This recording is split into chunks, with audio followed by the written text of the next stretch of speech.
Is it a scooter or is it an adventure bike? It's none of them. It's its own entity, living entirely in its own lane.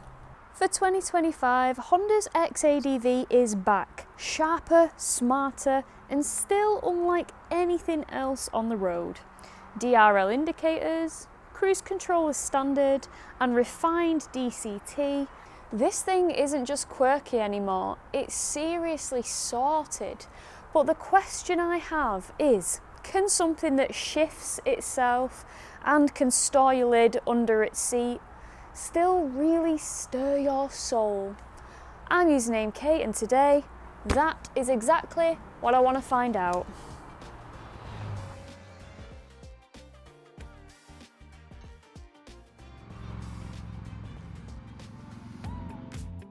This is the 2025 Honda X ADV.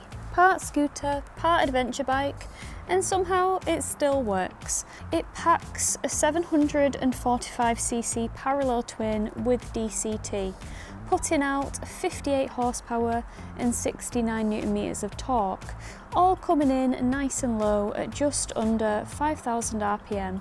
Suspension's proper too, 41mm upside down forks at the front and a ProLink monoshock at the rear, both adjustable.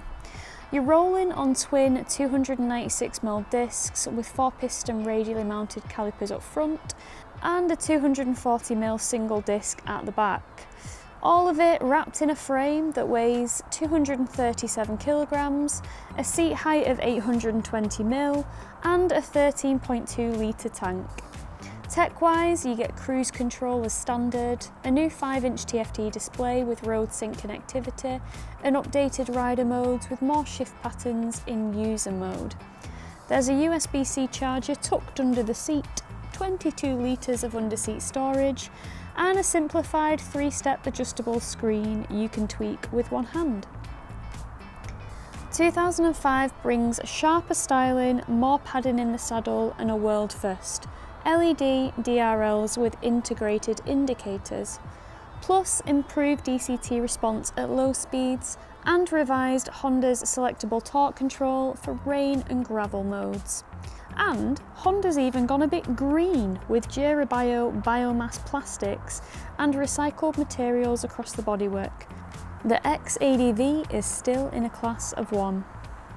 Well, guys and girls, today I think I'm riding possibly the strangest thing that I've ever swung my leg over. It is Honda's 2025 X ADV. And I'm not gonna lie, when this arrived, I was dubious, alright? I was very like, I'm not quite sure this is for me. And I'll give you a few reasons as to why that was.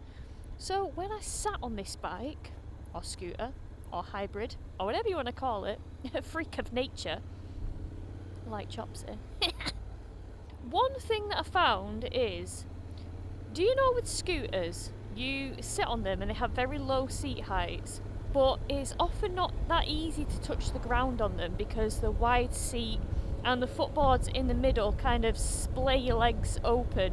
They don't really give your legs a direct route down to the ground, and consequently they feel quite wide. Well, imagine that, but on a kind of hybrid-y scooter motorbike with an official seat height of 820mm. It's bloody tall. And I know Honda have gone to great lengths on the website to say, you know, how they've made it so it shouldn't feel tall, but ultimately, as a 5'4" individual with a 29-inch inside leg measurement, or 162cm individual with a 73.66cm inside leg measurement, it's not the easiest thing to sit on, in my opinion. In my humble opinion. So when we come to a stop now, I'll kind of show you what I mean. So, if we look down, I've kind of got like a bit of a tiptoe on both sides, and the seat is pretty wide. It is supposed to be comfier for this year, so maybe a little bit of extra padding is making that apparent. But yeah, when I first threw my leg over it, I'll insert a clip now of how I actually sat on it. I sat on this plastic bit, absolutely not advisable. I looked straight at Mike and I was like, Mike, this is the most uncomfortable thing I've ever sat on in my entire life. And he said, yeah, it's because you're not sat on the seat. And I looked down and I was literally sat on the plastic bit. Like, oh no, what an idiot. How embarrassing for me. So yeah, the seat does actually sit quite far back, and it does make it a really pleasant kind of scooter-esque riding position, and I really do like it. But we've also got pegs if we want to feel a little bit more like we're riding a bike, and the pegs do sit quite far back, so you do almost feel like you're in a bit of a sporty position. Okay, so this isn't, it's not a nice junction, so we're in 5th gear, 4th gear, 3rd gear, nothing is coming. I'm going to try and come over here, things are coming, I'm going to have to put my feet down. Oh, that was alright. But then it's kind of, because I'm kind of fresh to this bike, figuring out exactly where to put my feet back again. But it's all good, I'll figure it out. It's just a new bike to me, or scooter or hybrid, so it's kind of, I'm just finding my feet, literally figuring out where they go.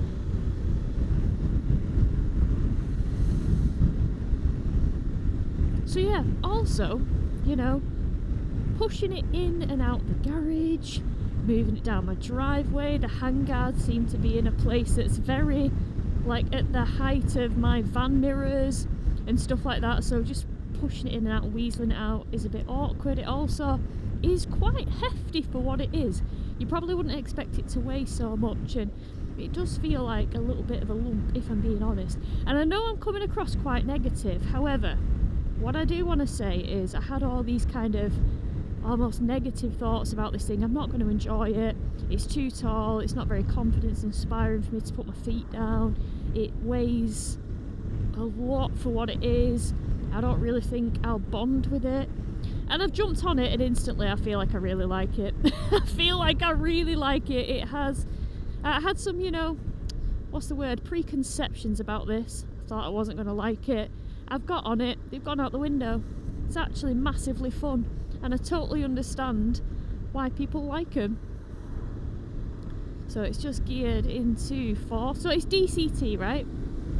It is a DCT thing, and I've got it in the automatic setting so far, or the drive mode, and it's doing it all for me. And I want to sample that, because I haven't ridden the older one, but apparently the DCT is refined for 2025, and I do feel like Honda are very good at, you know, every year kind of tweaking the DCT to make it that little bit more livable, and, you know, take away problems where you would think, oh, I might not get a DCT because of this, because it's changing gear while I'm banked over on a roundabout, it's making me feel a bit unstable, I don't quite like it. Year on year they are ironing stuff like that out, and yeah, it's seemingly making for quite a pleasant ride. So it's DCT, but because we are on kind of like a giant scooter, we've got a front brake and a back brake like a bicycle. So it's all up here. But yeah, I'm riding it in scooter mode right now. Let's go in race mode. Let's ride it like a motorcycle. And the reason why we've got these pegs on it is because this adventure scoot is designed to be able to tackle off-road a little bit. So we've got a gravel mode, we've got the foot pegs, because oh my gosh, look at all these horses. I've never seen them so close to the fence.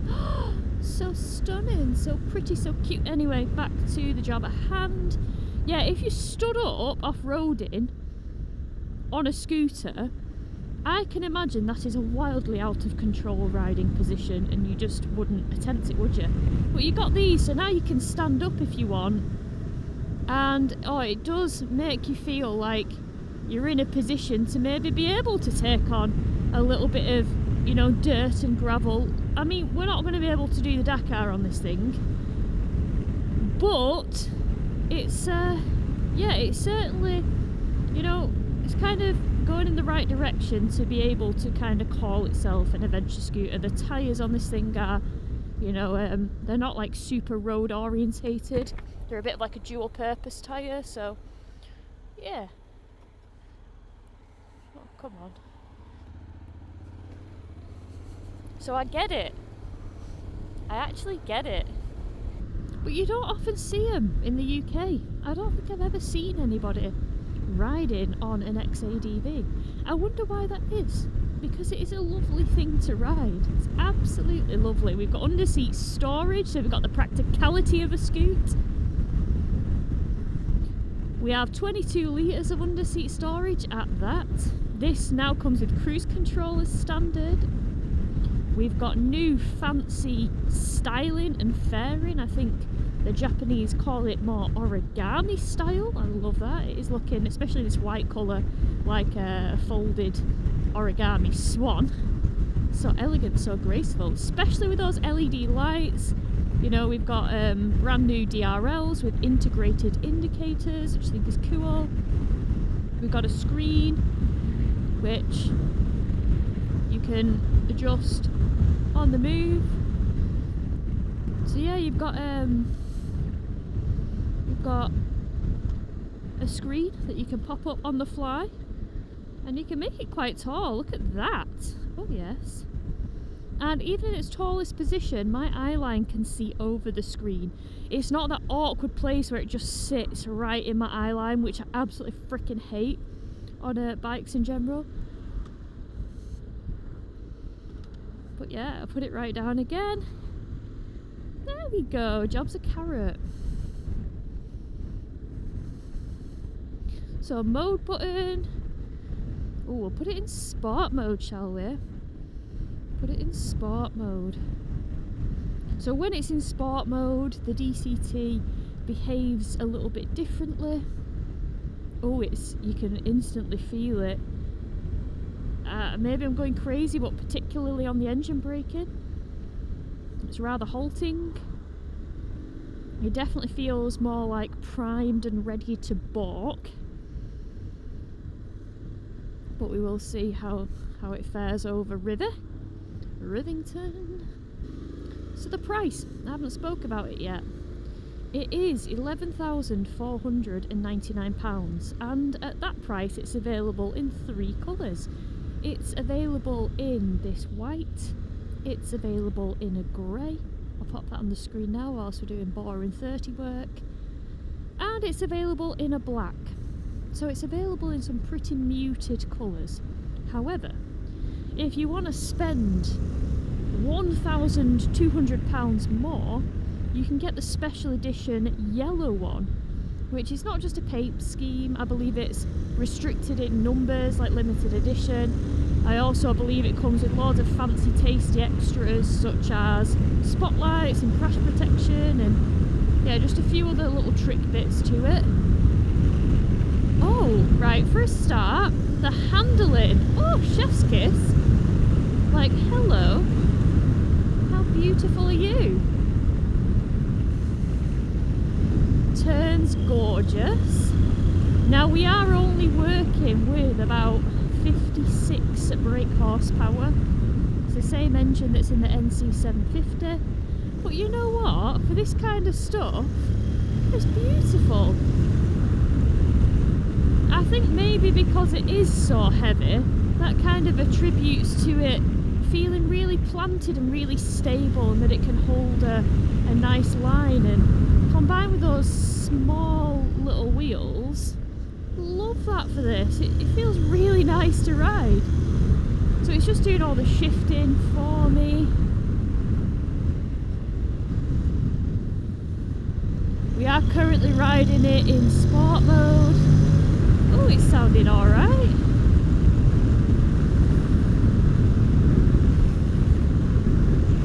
Yes, girl, although please cover that chest up, queen. I'm very live and let live, but that looked like it would hurt if she goes down.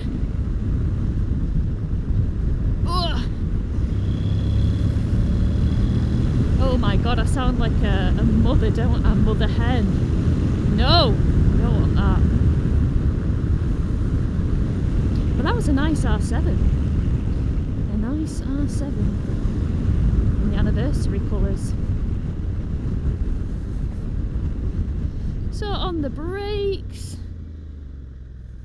Oh, lovely job. Alright. Yeah, okay, it gets up there nice and instantly. The torque is good. Oh, I'm actually really enjoying this. I'm surprised I don't see more of them on the road. Maybe they're just a little bit too niche for people. A little bit weird. But I am a little bit weird, so that probably explains why I'm bonding with it so much. Freaks unite. Oh, it goes around bends so nice. I'm actually really enjoying this. And man, I judged a book by its cover. I judged a book. I thought, this ain't for me. This is odd. The seat height, it feels excessive. It's a bloody lump of lard. I don't know if it's for me. How wrong have I been proven? Very wrong. So wrong. I actually really like it. From my first impressions riding, that's exactly what this is. This is my first time on this scoot, just, you know, wanging it around and enjoying it. I haven't ridden any long distance on it, and to be honest, I've been that busy. I've had it for 2 weeks, and this is the first time that I've been able to get out on it, which is a shame, but you guys know how it is in the summer season. There's lots to do, lots of places to be, lots of faces to see, and yeah, I think I misjudged it. And if I'd have got out on this and ridden it earlier on, I think I would have perhaps made more time for it. Guys, if you ride an X ADV and you own one, what do you think about the fuel consumption? Like, is it good? Is it quite frugal? I can imagine it is, because it's the same engine that's in the NC 750, and everybody does rave about how awesome that engine is and how frugal it is and how much of a perfect workhorse it is. Is this just a bit of a sexier version of that? Maybe it is, you know. Actually, sexy. Oh, this is a nice smooth tarmac. We'll keep it close because speed bump shut my visor for me. You know, that is a curse and a blessing that it does that. It's so fun for when I just want to shut it. I can just like flick my head and it shuts, but other times it's got me looking stupid when it just decides to flop down on me. Maybe I used a bit too much visor lube. It's a thing. Oh yes. Oh, I'm gelling with this so much. The gelling is real. The gelling is there. So shall we try it in manual mode? Right, we're in manual mode now. We're in third gear. We've got our flapper dapper, flappy paddles.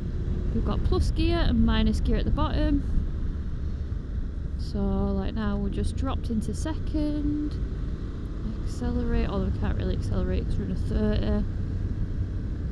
So just put it in third, put it in fourth. Let's be really frugal. If I just ignore it, will it drop down for me? Yeah, it will. So if I forget, it's got my back. So it's kind of just easy riding, isn't it, really? But like now, it's just holding. Not be ready for anything. Okay, up the box. Yeah, we just flown up the box to fourth gear. So now we're heading to lights. So we'll drop it down the box. We're in second. Drop it to first. Race start. Oh yeah. But no, so far, what a thing. What an absolute thing. I'm actually loving it. What can I say? We got cruise control with this bad boy.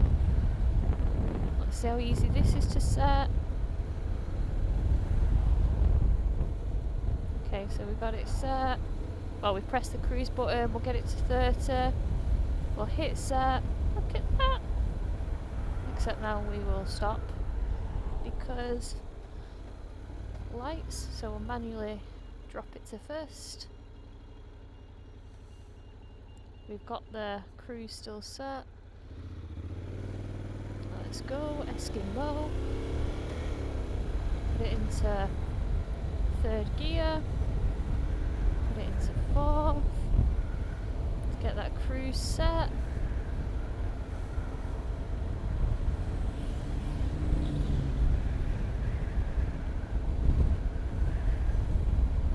So we'll go down to set.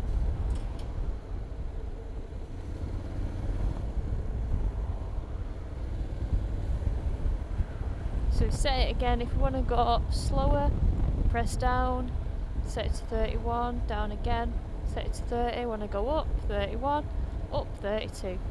Look at that. Cruise control all set. We'll do a little stint on the motorway to round things off, and then I'll just do a little bit of a walk round once I get back home.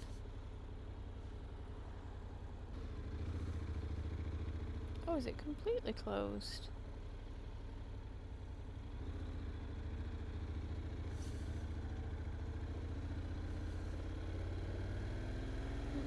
No, it's closed. We can't go that way. Yeah, it's completely closed. Okay, change of plan.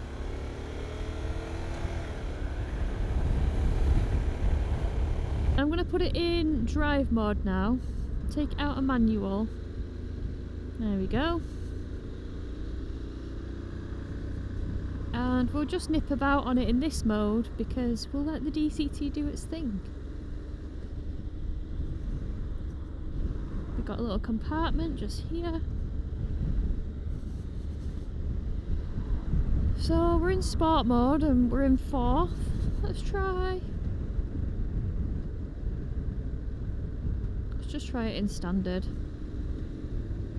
I would think it would rush up the box more to be more economical in standard. I mean, it's already got its little eco badge thing there. But no, it's staying at fourth for the minute. Oh, yep, up to fifth, down back to fourth. No, I'll tell you what, makes for a very easy riding. And you know what, if you're used to like the automatic nature of a scooter,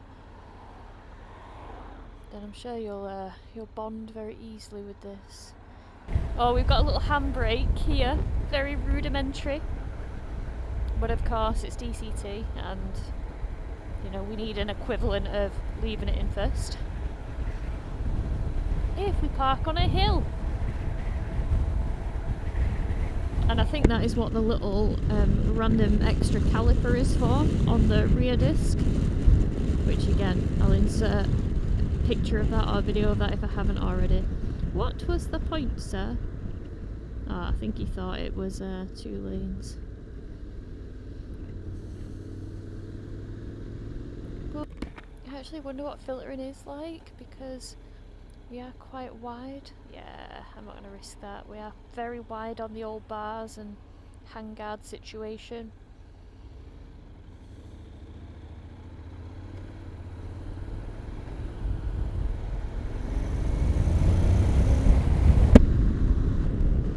Right guys, let's have a walk around the bike.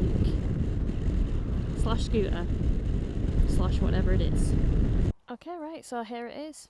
Yeah, just thought we could take a little proper look at it. So with this, look at that, the fuel flappage, it's a bit dirty because apparently it was last ridden at ABR off-road. They are putting the ADV in X ADV. So yeah, you got your footboards, you got your pegs. It is actually chain driven, just disguised and hidden a little bit. But there is a chain under there. The exhaust comes kind of straight up. It does have a centre stand, which is great. That's a little caliper thing I was talking about, probably for the handbrake. Spoke to little wheels, love that. Pillion foot pegs. So it is a nice bit of kit, I think. What do you guys think to it? Do you like it? Do you think it's a freak of nature, an abomination? Or do you think it's actually quite charming? Let's go to the outro and I'll pop my thoughts there.